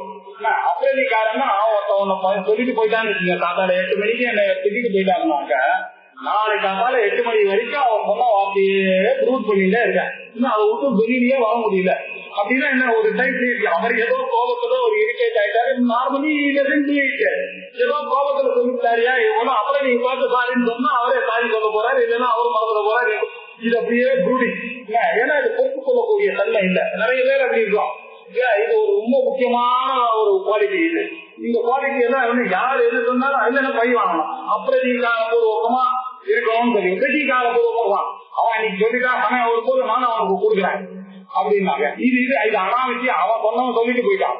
இவன் அதை நினைச்சிட்டு இவன் waiting for a chance, he is more disturbed. அவன் சொல்றவன் சொல்லிட்டு போயிட்டான், 5 நிமிஷத்துல காரில் ஏறி அவன் போயிட்டான். இவன் ராத்திரியா போனா அவனுக்கு பழி வாங்கறதுக்காக இவன் 4 நாள் காத்திருந்து அவரை பார்க்கும்போது அதுக்கு பதில் எடுத்து சொல்லி இதெல்லாம் தேவையில்லாத ஒரு விஷயம். இது இந்த எண்ணம் இருக்கக்கூடாதுன்றது அப்பிரதீகார பூர்வகம். பிரதீகாரம்னா பழி வாங்குற ஒரு உணர்ச்சி. அப்பிரதீகாரம் யார் எது சொன்னா என்ன, ஏதோ சொன்னாரு ரைட் ஓகே மஞ்சா இதை போய் விலகி இருந்து பார்க்கணும். ஏதோ சொன்னாரு அவர் ஏதோ பட்சத்துல சொன்னாரு அது போய் குரூப் பண்ணிட்டே இருக்கக்கூடாது. அப்படி பிரிச்சு பாக்குறதுன்றது அந்த தன்மை ரொம்ப ஆவசியம் வேதாந்தத்துக்கு. ஏன்னா பாக்குற பொழுது நம்மள திட்டிலே தான் இருக்க போகுது. புத்தகத்தை எடுத்தா உனக்கு மைண்ட் கண்ட்ரோல் இல்ல, அது எதுவும் திட்டத்தானே இதெல்லாம் போடுவோம் நம்ம படிக்க. அதுக்காக என்ன சொல்லுது நான் தெரிய இது சொல்ற மாதிரி இல்லன்றதுக்காக புக்க மூடிட்டு போக முடியுமா? சரி இன்னும் அதிகாரத்தை ஏன் பண்ணிக்கிறேன் இது கொஞ்சம் அவ்வளவுதானே அதுக்கப்புறம் பண்றேன்னு சொல்றது அப்பிரதீகார பூர்வகமாக எல்லா துக்கங்களையும் சகித்துக் கொள்ளக்கூடியது. அது மாத்திரம் இல்ல, இன்னொரு காரணம் சொல்றாரு பிரிக்கிறாங்க. சிந்தா விலாப ரகிதம். சிந்தா ரகிதம், சிந்தான கவலை. எதுக்கு பார்த்தாலும் ஒரு கவலை இல்ல, எதுக்கு கவலை பண்ணணும்? கவலை இல்லாம இருக்கணும். ஏன்னா ஆனது ஆகி போச்சு, இப்ப என்ன நடக்க போறது அப்படின்றது கவலையை வச்சுட்டாக்க உங்களுக்கு காலம் மேல போகாது இல்ல. இது சொன்னாக்க ஆத்மா நம்மளை பத்தி பேசிட்டு நம்ம மனசுல இருக்காது. அதனால இந்த சிந்தா ரகிதமாக இருக்கிறது எதுவோ அதுதான் பிடிச்ச கவலை இருக்கக்கூடாது. அப்புறம் இன்னொன்னு விலாப ரகிதம். விலாபம்னாக்க புலம்பல். விலாபம்னாக்க எப்ப பார்த்தாலும் பார்க்கும் போதெல்லாம் ஏதாவது ஒரு பிரச்சனை சொல்லிட்டே இருந்தான்னு வச்சுக்கீங்க. நம்மள பார்த்தாலே பயப்பட ஆரம்பிச்சு. ஒரு பார்த்தாலே ஏதாவது பார்த்தாலும் கால் வெளியிடுறாரு, கை வெளியிடுறாரு, போனதெல்லாம் ஆஸ்பத்திரிக்கு போயிட்டு வந்து 2 பாட்டு இதே வச்சுக்கிறேன் இல்ல. இவாளுக்கு தெரியும் இந்த புலம்பெல்லாம் இதெல்லாம் வருது. இந்த சிந்தா புலம்பல் இதெல்லாம் ஏன்னா சின்ன வயசுல இந்த வேதாந்த ஞானம் உள்ள போயிருந்ததுன்னா இந்த விதிக்கு எல்லாம் வாழ்ந்துருக்கோம். இதெல்லாம் வாழ்க்கைக்கு தேவையான விஷயங்கள் தான் வேதாந்தத்துல சொல்றது. இதெல்லாம் சின்ன வயசுல படிக்கணும். படிச்சாதான் ஒரு 60 வயசுல படிக்கும் போது கொஞ்சம் தகராறு வருது. இதெல்லாம் தெரிஞ்சுட்டு இந்த விலாபனம் இருக்கக்கூடாது. விலாபன ரகிதமா இருக்கிறது எதுவோ அதுக்கு பேர் தான் விதிச்ச. சித்தா ரகிதமா இருக்கிறது எதுவோ அதுக்கு பேர் தான் விதிச்ச. இந்த குணத்தை நம்ம சம்பாதிக்கணும். இது 4வது குணம் சொல்லியிருக்கு. உபரதி சிதிச்சா, அந்த 6ல 4வது சிதிச்சா. சித்தா விலாப ரகிதம் அதைதான் விதிச்சா. அதுனால சகான்னு சொல்லணும், சதுன்னு சொல்லுவாரு, சான்னு சொல்லியிருக்காரு. இங்கன்னா விதிச்சான்றது ஸ்ரீலிங்கம், அதனால சா விதிச்சா அது ஸ்ரீலிங்க பதமா இருக்கிறதுனால சா விதிச்சா விகத்தியதே. அங்க சஹா தமஹான்னு சொன்னாரு, சஹா சமஹான்னு சொன்னாரு. ஏன்னா சமஹான்றத கால முடிஞ்சதுன்னா புல்லிங்க பதம், அதனால சஹா.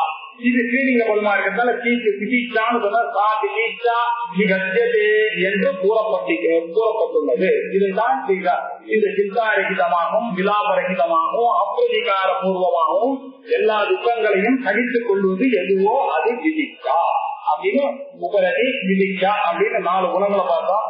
அடுத்து வரக்கூடியது ரொம்ப முக்கியமான குணமான ஸ்ரத்த. அந்த ஸ்ரத்தான்றது ரொம்ப முக்கியம். ஸ்ரத்த இல்லாம அறிவு ஏற்படாது. இப்போ ஒருத்தருக்கு ட்ரெயினுக்கு போறோம் அப்படின்னு சொன்னா அவரு எத்தனை மணிக்கு அப்படின்னு கேட்கிறோம். அவரு 8 மணிக்கு அப்படின்னு சொல்றாரு. அந்த வார்த்தையை நம்பி நம்ம போனோம்னாக்க அந்த வார்த்தையை நம்பினோம். அந்த நம்பிக்கை தான் எனக்கு அறிவு ஊட்டிட்டு. ஆனா அதை நம்பி நான் கரெக்டா 8 மணிக்கு போறேன். சப்போஸ் ஒருத்தர் என்கிட்ட எப்ப பார்த்தாலும் விளையாட்டுக்கு போய் கல்யாணம் பண்ணிட்டே இருக்கு. அவர் என்னைக்கு ட்ரெயின் எத்தனை மணிக்குன்னு அவர் 8 மணிக்குன்னு சொன்னாங்கனாக்க எனக்கு நம்பிக்கை வரல. நம்பிக்கை இருந்ததுனாதான் அறிவு வரும். நம்பிக்கைன்றது அறிவுக்கு ரொம்ப இம்பார்ட்டன்ட். அது இல்லன்னு வச்சுங்க, அவர் சொன்னது உண்மையா இருந்தா கூட எனக்கு டவுட் வந்துடுறது. இப்படி அறிவுக்கு ரொம்ப இம்பார்ட்டன்டான சாதனை இதுக்கு முந்தின ஸ்டெப் என்னன்னு பார்த்தாங்கன்னாக்க இந்த ஸ்ரத்த தான். ஸ்ரத்த எங்க இருக்கோ அந்த இடத்துல அறிவு வரும் அப்படின்ற ரொம்ப முக்கியமான ஒரு விஷயத்த இவர் சொல்ல போறாரு. இப்போ ஒரு விஷயத்த நான் கையில என்ன வச்சிருக்கான்னு உங்களுக்கு தெரியாது. நான் பார்த்தாதான் நம்புவேன்னு நீங்க சொல்ல முடியாது. பார்த்தாதான் நம்புவேன்னு நீங்க எப்படி சொல்ல முடியும்? பார்க்க முடியாது. பார்த்தா நீங்க யாரு நம்புறீங்களோ அவனாதான் பார்க்க முடியும்னு நான் சொல்றேன் இல்லையா? யாரு நம்புறீங்களோ அவனாலதான் பார்க்க முடியும்னு சொல்றேன். இல்ல நான் கடவுளை பார்த்தேனால் நம்புவேன். நான் கடவுளை பார்த்தேனால் நம்புவேன்னா எப்படி அறிவு வரும்? நம்பிக்கை இருந்தா அதுக்கப்புறம் தான் அறிவு. பார்த்துட்டானா அறிவு வந்துருங்க. அப்ப கடவுளை நான் பார்த்தேன்னா நம்பிக்கை வேண்டாங்க. அப்ப அறிவு வந்துச்சுன்னா நம்பிக்கை தேவையில்லை. நான் கடவுளை பார்த்தேனையானால் நம்புவேன் அப்படின்னு நான் சொன்னா அவன் எதுக்கு நம்பும்? ஆனா கடவுளையே பார்த்துட்டேன், பார்த்துட்டா அறிவுக்கு தேவை இல்லையா? இங்கே ஆயிடும். நான் என்ன சொன்னா, நான் நம்புறேன் கடவுளை பார்ப்பேன்னு அப்படின்னு சொன்னா அந்த நம்பிக்கைக்கு ஒரு காரணம் இருக்கு. ஏன்னா அந்த நம்பிக்கை 10 ஸ்டெப்பு. அதுக்கப்புறம் இந்த ஞானம் எனக்கு வரப்போகுது.